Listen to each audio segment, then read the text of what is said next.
This is just a short video of this, I don't know what you want to call it. It's like a kind of grow tower made out of reclaimed 25-litre containers. These are containers I get from local car wash, so they're made out of high density polyethylene. They're pretty sturdy. These ones are black. The black ones seem to have a sort of carbon black in them, so that makes them resistant to ultraviolet.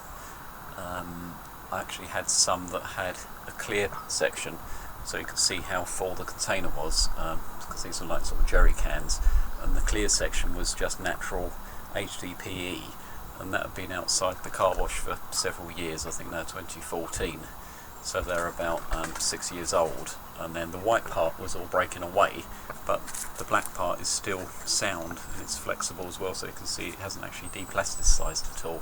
This is one of those containers. If you can see, there's actually a little section missing, which is where the natural HDPE was, and that's completely gone. That's just sort of degraded in the ultraviolet sunlight. So if you have these outdoors, it's best to go for the black ones.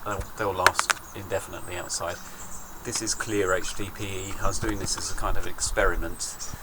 These ones do need protection from sunlight, so really once the plants are covered over there, that are protected from UV damage. This is a sort of an experiment really. Well, I know the container itself works, and what I've got here is this is a sort of grow tower. This is the planter. This has got holes drilled in the side, so you've got little planting pockets. The next one down is also the planter as well, but that's the full size, or the majority of the container, so I think there's 6 holes on the sides of that. And then the lower section is a reservoir, so that's just, you can see the water's actually overflowing there from where it's been raining, and it's splashed up a little bit of the compost from inside. This is ivy leaf toad flax here, so I'm just using this, just propagating this and getting it to cover up those holes. This time of year it's not really growing that much, but once it starts getting a bit warmer, that will really fill in quite nicely.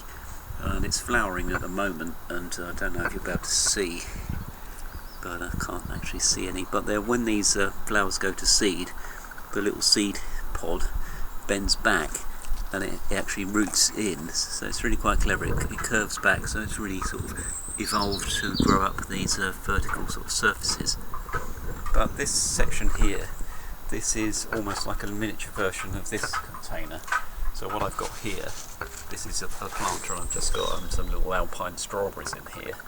But then inside this container, this is like the reservoir section of the larger container. And so what I've done here, as you can just see on the sides, you can see this is the top of the container. There's the top there, and then there's the handle. I've just made some holes so there's drainage.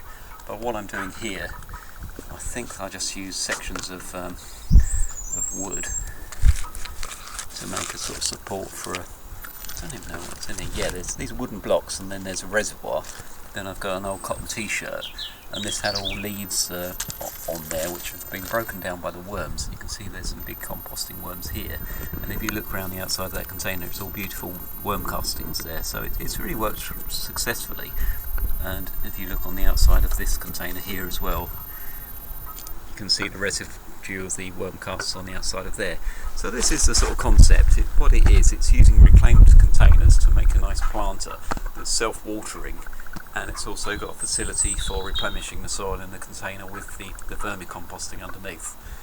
Rather than using a large bulk of compost to fill this up, and you'd find you'd have problems with that compost settling, and then over the year then you'd need to replenish that soil.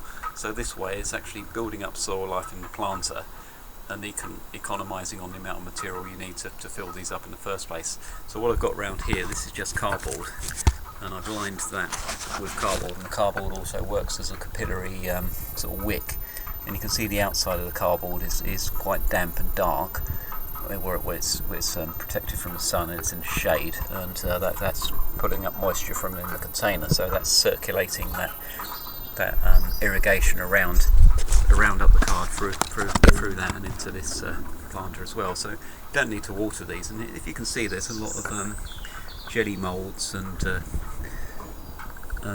fungus growing in here as well, so it's sustaining quite a lot of diversity of soil life, which is quite good. And the more soil life you've got in these things, the faster it breaks down material. So what I'm doing here is having this as a little access channel, so I can lift it up, put green waste and kitchen waste and leaves and leaf mould and things in there, and then that will break it down, and then the worms will automatically replenish that compost around the outside. So on the forum there is some mention of wheelie bin wormeries, and I always sort of talk about grow towers and things like that. Problem is, this camera is making my plants look really quite brown. Those are actually quite green, those leaves, but it's kind of, for some reason it's washing all the colour out. And the flowers are quite an intense purple, and they just look white on the screen. It might be better when I upload it, but yeah, you can just see here at the base there's a filler to fill this up, and there's the water is just at the top there, so that's an overflow as well. I don't know if you can see, yeah, there's some of the seeds here. And what I'll do is I'll probably gather some of these seeds and then just start them off in the greenhouse, and just so I've got a little bit more plant material to plant out. But if you had a wormery or something like that made out of a continuous, well, a CFT wormery made out of a wheelie bin, what you could do is you can get chain link fencing or thinner sort of a mild steel reinforcing bar. If you get the one that's welded up as a mesh, you can cut a section of that out, roll it round to make a sort of strawberry tower, get some chicken wire inside it, put that round the wormery, the wheelie bin, and then you can plant up the soil, and then you can actually have a sort of growing surface on the outside of that as well. So this is quite good for disguising kind of things in the garden that you don't really want to look at, like if you've got an oil tank or something like that, if you're off grid, or if there's just a section, a sort of utility section where you keep I don't know, pots and bits and pieces like that. You can make quite a successful green wall using these plants. But as I said, these are they overwinter. They're hardy, but obviously during the winter they kind of I don't know, they just sort of well, they're not really growing, they're just sort of ticking over. But once the sun gets a bit stronger, then these will look really, really nice. And what I'll probably do is extend this and propagate from this and just have more.